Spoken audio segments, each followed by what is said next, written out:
Hi friends, പുതിയൊരു വീഡിയോയിലേക്ക് എല്ലാവർക്കും സ്വാഗതം. ഇന്നത്തെ topic CH Muhammad Koya quiz.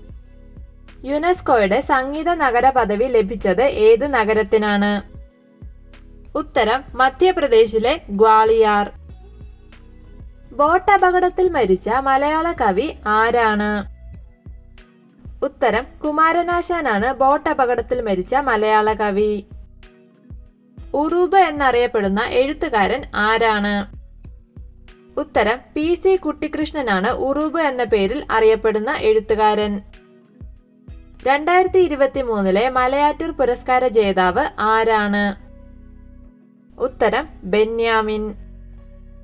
മഹാകവി G ശങ്കരക്കുറുപ്പിന് ജ്ഞാനപീഠ പുരസ്കാരം നേടിക്കൊടുത്ത കവിതാ സമാഹാരം ഏതാണ്? ഉത്തരം ഓടക്കുഴൽ എന്ന കവിതാ സമാഹാരത്തിനാണ് G ശങ്കരക്കുറുപ്പിന് ജ്ഞാനപീഠ പുരസ്കാരം ലഭിച്ചത്. ഇന്ത്യയുടെ മില്ലറ്റ് മാൻ എന്നറിയപ്പെടുന്ന വ്യക്തി ആരാണ്? ഉത്തരം ഖാദർ വലിയാണ് ഇന്ത്യയുടെ മില്ലറ്റ് മാൻ എന്ന് അറിയപ്പെടുന്നത്. ദേശീയ ബഹിരാകാശ ദിനമായി കേന്ദ്ര സർക്കാർ പ്രഖ്യാപിച്ചത് എന്നാണ്? ഉത്തരം ആഗസ്റ്റ് 23 ദേശീയ ബഹിരാകാശ ദിനമായി ആചരിക്കാൻ കേന്ദ്ര സർക്കാർ പ്രഖ്യാപിച്ചത്. ശരീരത്തിലെ ഏറ്റവും ചെറിയ അവയവം ഏതാണ്? ഉത്തരം പീനിയൽ ഗ്രന്ഥിയാണ് മനുഷ്യ ശരീരത്തിലെ ഏറ്റവും ചെറിയ അവയവം. അക്കങ്ങളിൽ കൊത്തിയ അക്ഷരങ്ങൾ ആരുടെ ആത്മകഥയുടെ പേരാണ്? ഉത്തരം സേതുവിന്റെ ആത്മകഥയുടെ പേരാണ് അക്കങ്ങളിൽ കൊത്തിയ അക്ഷരങ്ങൾ. ഇന്ത്യൻ സുപ്രീം കോടതിയിലെ ആദ്യത്തെ വനിതാ ജഡ്ജി ആരാണ്? ഉത്തരം ഫാത്തിമ ബീവിയാണ് സുപ്രീം കോടതിയിലെ ആദ്യത്തെ വനിതാ ജഡ്ജി. മനുഷ്യ ശരീരത്തിലെ ശരാശരി താപനില എത്രയാണ്? ഉത്തരം 37 ഡിഗ്രി സെൽഷ്യസ് ആണ് മനുഷ്യ ശരീരത്തിലെ ശരാശരി താപനില. കേരളത്തിലെ ആദ്യ ട്രാൻസ്ജെൻഡർ അഭിഭാഷക ആരാണ്? ഉത്തരം പത്മലക്ഷ്മിയാണ് കേരളത്തിലെ ആദ്യ ട്രാൻസ്ജെൻഡർ അഭിഭാഷക. 2024 വനിതാ ദിനത്തിൽ രാഷ്ട്രപതി രാജ്യസഭയിലേക്ക് നാമനിർദ്ദേശം ചെയ്ത എഴുത്തുകാരി ആരാണ്? ഉത്തരം സുധാമൂർത്തി. മനുഷ്യ ശരീരത്തിലെ ഏറ്റവും വലിയ ആന്തരിക അവയവം ഏതാണ്? ഉത്തരം കരളാണ് മനുഷ്യ ശരീരത്തിലെ ഏറ്റവും വലിയ ആന്തരിക അവയവം. ഇന്ത്യയിലെ ആദ്യ ഹൈഡ്രജൻ ബസ്സുകൾ തുടങ്ങിയത് എവിടെയാണ്? ഉത്തരം ഡൽഹിയിലാണ് ഇന്ത്യയിലെ ആദ്യ ഹൈഡ്രജൻ ബസ്സുകൾ സർവീസ് തുടങ്ങിയത്. ശരീരത്തിലെ രക്തത്തെ ഫിൽട്ടർ ചെയ്യുകയും ശുദ്ധീകരിക്കുകയും ചെയ്യുന്ന അവയവം ഏതാണ്? ഉത്തരം വൃക്കകളാണ് രക്തത്തെ ഫിൽട്ടർ ചെയ്യുകയും ശുദ്ധീകരിക്കുകയും ചെയ്യുന്ന അവയവം. PR ശ്രീജേഷ് ഏത് കായിക വിനോദവുമായി ബന്ധപ്പെട്ടിരിക്കുന്നു? ഉത്തരം ഇന്ത്യൻ ഹോക്കി പ്ലെയറാണ് PR ശ്രീജേഷ്. മനുഷ്യ ശരീരത്തിലെ ഏറ്റവും നീളമുള്ള അസ്ഥിയുടെ പേരെന്താണ്? ഉത്തരം തുടയലിനാണ് ഏറ്റവും നീളമുള്ള അസ്ഥി. ആരുടെ നോവലിനെ ആസ്പദമാക്കി എടുത്ത ചിത്രമാണ് ആടുജീവിതം? ഉത്തരം ബെന്യാമിന്റെ നോവലിനെ ആസ്പദമാക്കി എടുത്ത ചിത്രമാണ് ആടുജീവിതം. മനുഷ്യ ശരീരത്തിലെ ഏറ്റവും വലിയ അവയവം ഏതാണ്?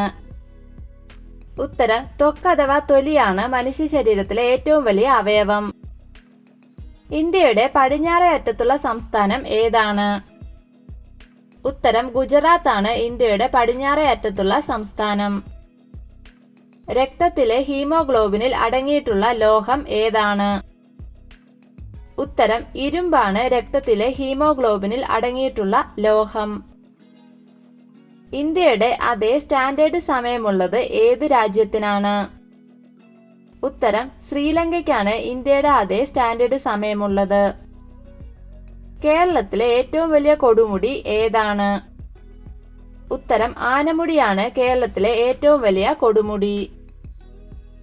ലോകത്തിലെ ഏറ്റവും വലിയ രാജ്യം ഏതാണ്? ഉത്തരം റഷ്യയാണ് ലോകത്തിലെ ഏറ്റവും വലിയ രാജ്യം. ഇന്ത്യയിൽ ആദ്യമായി മെഥനോളിൽ ഓടുന്ന ബസ് ആരംഭിച്ചത് ഏതു നഗരത്തിലാണ്? ഉത്തരം ബംഗളൂരുവിലാണ് ഇന്ത്യയിൽ ആദ്യമായി മെഥനോളിൽ ഓടുന്ന ബസ് സർവീസ് ആരംഭിച്ചത്. മനുഷ്യ ശരീരത്തിൽ ഏറ്റവും കൂടുതൽ അടങ്ങിയിരിക്കുന്ന ലോഹം ഏതാണ്? ഉത്തരം കാൽസ്യമാണ് മനുഷ്യ ശരീരത്തിൽ ഏറ്റവും കൂടുതൽ അടങ്ങിയിരിക്കുന്ന ലോഹം. ഇന്ത്യയിലെ ആദ്യത്തെ മെട്രോ റെയിൽ ഏതാണ്? ഉത്തരം കൊൽക്കത്ത മെട്രോ റെയിലാണ് ഇന്ത്യയിലെ ആദ്യത്തെ മെട്രോ റെയിൽ. പിത്തരസത്തിൽ മഞ്ഞ നിറം നൽകുന്ന ഘടകം ഏതാണ്? ഉത്തരം ബിലിറുബിനാണ് പിത്തരസത്തിന് മഞ്ഞ നിറം നൽകുന്ന ഘടകം. നിപ്പ വൈറസിന്റെ പ്രകൃതിയായുള്ള വാഹകജീവി ഏതാണ്? ഉത്തരം വവ്വാലുകളാണ് നിപ്പ വൈറസിന്റെ പ്രകൃതിയായുള്ള വാഹകജീവി. മനുഷ്യ ശരീരത്തിൽ എത്ര വാരിയെല്ലുകളുണ്ട്?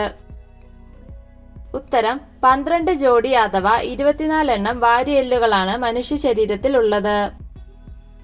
ജടായു പാറ സ്ഥിതി ചെയ്യുന്നത് എവിടെയാണ്? ഉത്തരം ചടയമംഗലത്താണ് ജടായു പാറ സ്ഥിതി ചെയ്യുന്നത്. കേരളത്തിലെ ആകെ എത്ര ഗ്രാമപഞ്ചായത്തുകൾ ഉണ്ട്? ഉത്തരം 941 ഗ്രാമപഞ്ചായത്തുകളാണ് കേരളത്തിൽ ആകെയുള്ളത്. ആധാർ കാർഡ് നിലവിൽ വന്നത് എന്നാണ്? ഉത്തരം 2010 ആധാർ കാർഡ് നിലവിൽ വന്നത്. മനുഷ്യ ശരീരത്തിലെ രക്തത്തിന്റെ അളവ് എത്രയാണ്? ഉത്തരം 5 മുതൽ 6 ലിറ്റർ വരെയാണ് മനുഷ്യ ശരീരത്തിലെ രക്തത്തിന്റെ അളവ്. ഇന്ത്യയുടെ ബഹിരാകാശ ദൗത്യമായ ഗഗൻയാനിലേക്ക് തെരഞ്ഞെടുക്കപ്പെട്ട മലയാളി ആരാണ്? ഉത്തരം പ്രശാന്ത് ബാലകൃഷ്ണൻ നായർ. മലയാളത്തിലെ ഏറ്റവും വലിയ നോവൽ ഏതാണ്? ഉത്തരം അവകാശികളാണ് മലയാളത്തിലെ ഏറ്റവും വലിയ നോവൽ. മലബാർ കലാപം നടന്നത് എന്നാണ്? ഉത്തരം 1921 മലബാർ കലാപം നടന്നത്. ദീർഘകാല ബഹിരാകാശ യാത്ര നടത്തിയ അറബ് ലോകത്തെ ആദ്യ വ്യക്തി ആരാണ്? ഉത്തരം സുൽത്താൻ അൽ നിയാദി. ഇന്ത്യയിലെ ആദ്യ വനിതാ പോലീസ് സ്റ്റേഷൻ എവിടെയാണ്? ഉത്തരം കോഴിക്കോടാണ് ഇന്ത്യയിലെ ആദ്യ വനിതാ പോലീസ് സ്റ്റേഷൻ. ചന്ദ്രയാൻ 2 പേടകത്തിലെ ബാഹുബലി എന്ന പേരിൽ അറിയപ്പെടുന്ന റോക്കറ്റ് ഏതാണ്? ഉത്തരം GSLV Mark 3. സാക്ഷരതാ നിരക്കിൽ ഏറ്റവും മുമ്പിലുള്ള ഇന്ത്യൻ സംസ്ഥാനം ഏതാണ്? ഉത്തരം കേരളമാണ് ഏറ്റവും കൂടുതൽ സാക്ഷരതയുള്ള ഇന്ത്യൻ സംസ്ഥാനം. ഇന്ത്യയുടെ ഭരണഘടനാ ദിനമായി ആചരിക്കുന്നത് എന്നാണ്? ഉത്തരം നവംബർ 26 ഇന്ത്യയുടെ ഭരണഘടനാ ദിനമായി ആചരിക്കുന്നത്. CH മുഹമ്മദ് കോയ അന്തരിച്ചത് എവിടെ വെച്ചാണ്? ഉത്തരം ഹൈദരാബാദിൽ വെച്ച്. ചുവന്ന രക്താണുക്കൾ രൂപം കൊള്ളുന്നത് എവിടെയാണ്? ഉത്തരം അസ്ഥിമജ്ജയിലാണ് ചുവന്ന രക്താണുക്കൾ രൂപം കൊള്ളുന്നത്. ലോകത്ത് ആദ്യമായി 5G നിലവിൽ വന്നത് ഏത് രാജ്യത്താണ്? ഉത്തരം ഖത്തറിലാണ് ലോകത്ത് ആദ്യമായി 5G നിലവിൽ വന്നത്. 100% വൈദ്യുതീകരിച്ച റെയിൽവേ ശൃംഖലയുള്ള ഇന്ത്യയിലെ ആദ്യ സംസ്ഥാനം ഏതാണ്? ഉത്തരം ഹരിയാനയാണ് 100% വൈദ്യുതീകരിച്ച റെയിൽവേ ശൃംഖലയുള്ള ഇന്ത്യയിലെ ആദ്യ സംസ്ഥാനം. വീഡിയോ ഇഷ്ടമായ ലൈക്ക് ചെയ്യൂ. നിങ്ങളുടെ അഭിപ്രായങ്ങളും നിർദ്ദേശങ്ങളും കമന്റായി രേഖപ്പെടുത്തൂ. കൂടുതൽ വീഡിയോകൾക്കായി ചാനൽ സബ്സ്ക്രൈബ് ചെയ്യൂ. Thank you for watching my videos.